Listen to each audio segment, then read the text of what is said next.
La fille aux mains coupées. Mystère. Personnage. La jeune fille, le poète. Le cœur d'ange, le père. Le serviteur. L'action se passe n'importe où et plutôt au Moyen-Âge. Dans la chambre silencieuse, où flotte par les vitraux glauques la soie resplendissante de l'aurore, la jeune fille, agenouillée, prie en sa blancheur adorable de lys. Le large bliot damassé, broché de calices d'argent, qui nage sur sa poitrine et l'étoile, est à peine agité par le souffle du corps pâle sculpté dans un marbre vivant. Elle lit dans le lourd missel incrusté de joaillerie, mais d'une voix si basse qu'elle semble un frôlement somptueux d'étoffes que froissent dans les terres des princesses lointaines. Elle laisse tomber le livre, les yeux tournés vers un Christ exsangue sur un ciel ensanglanté. Elle clôt ses lèvres entr'ouvertes et se prend à prier des rêves sans parole. Ô Jésus, écartez les griffes du malin. Les anges de saphir dorment dans le vilain. Les graves lettres d'or pèsent aux ailes blanches.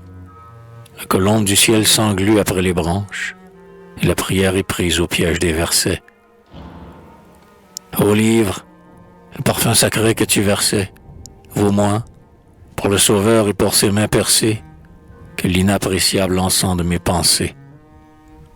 Mon bien-aimé, mêlé à vos élus divins, mes rêves purs, avec le cœur des séraphins, allégés du fardeau des paroles antiques, mes rêves ont chanté plus haut que les cantiques. Et quand mon âme, un jour, s'évadera du corps, je volerai dans les splendeurs et les accords, faits de flammes subtiles et de claire harmonie, et je rayonnerai dans la gloire infinie, autour du front terrible et charmant de l'époux.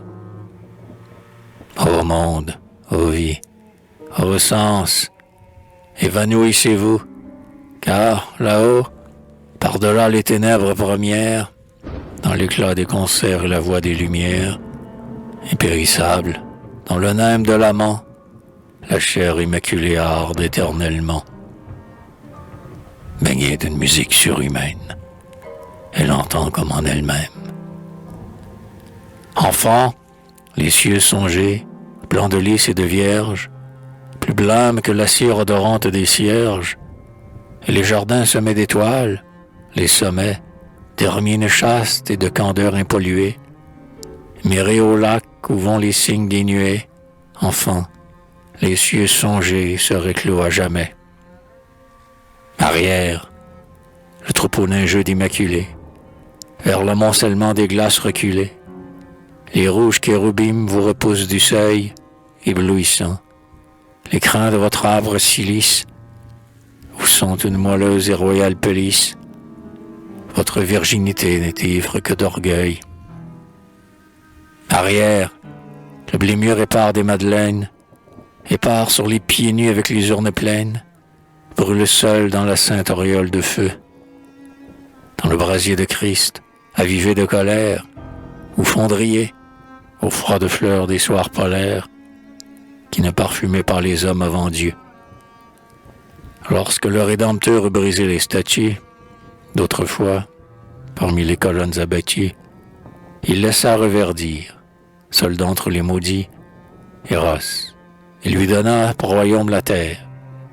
Immortel, la soif des lèvres vous altère, et l'enfer des baisers vaut notre paradis. Va, l'Olympe aboli revit dans votre race, la meute des désirs vous poursuit à la trace, et vous n'évitez pas les flèches de l'archer. Prends garde d'oublier les cieux songés, ô Vierge. La mort à l'horizon de ta jeunesse émerge. J'ai vu, dans l'Orient, l'invincible marché. La jeune fille, éperdue des paroles louées et béantes d'horreur mystique, invoque, en balbutiant, Madame Marie qui sourit, doucement couronnée d'astres, au fond d'une fresque byzantine, et des cimes de l'azur tend les mains vers un vol d'âme en peine. Benite hadme, delectae me. Je ne sais plus si c'est mon rêve que j'écoute, ou si la source en moi s'infiltre goutte à goutte. qui ruisselle des luttes et des psaltérions. Et si j'entends le diable ou les anges, prions. Tueuse du serpent, reine du bleu stellaire, le dérobeur des pieds marauds d'auteur de l'air, le voleur d'âmes vient des abîmes et fuit, chasser le tentateur et le rôdeur de nuit. Tandis que s'égrènent les litanies, un fracas assourdi d'armure, irradié, glisse lentement, entre les tentures héroïques où s'enchevêtrent de furieuses mêlées. La jeune fille, éveillée en sursaut des prières, se lève frissonnante vers son père et le guerrier convulsif brûle ses mains de caresses incestueuses et brutales. Et l'enfant hurlante s'arrache des baisers sacrilèges. Elle va jusqu'à la grande salle où le serviteur courbé fourbit les larges glaives et les panoplies. Vieillard, j'ai ma pensée entière. Prends l'épée de justice, l'épée infaillible, trempée 7 fois dans le saint crème et le feu baptismal, et que ne souille pas, comme l'homme, le mal, originel. Saisis la purificatrice. Si ton bras est rongé d'ulcères, qu'il périsse, a dit le maître dont m'attendent les hymens. Et lave au flot d'acier rougi, tranche mes mains. Oh, ma fille, vos mains sont des corolles fines. Vos mains sont un bouquet de jeunes aubépines. La laine du printemps souffle de votre chair. Je ne moissonne pas les fleurs avec le fer. Vous délirez. Tais-toi, ulcère des caresses, inexpiable, mord ma chair et font mes graisses. Obéis, sans l'horreur mortelle des œufs, l'effroi te briserait les oreilles. Je veux. Et la volontaire martyre pose sans trembler ses mains, jaillissant des manches sur une table de porphyre aux mosaïques de chimères. Ses yeux fixes ne clignent pas l'éclat bleu du glaive brusque s'abattant, qui verse aux bêtes héraldiques des gouttes soudaines de pourpre.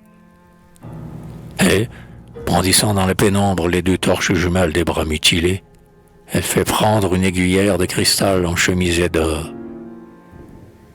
Épouvantable et radieux, un double nénuphar aux tiges d'écarlate flotte dans une écume rose de grappes d'Orient foulées.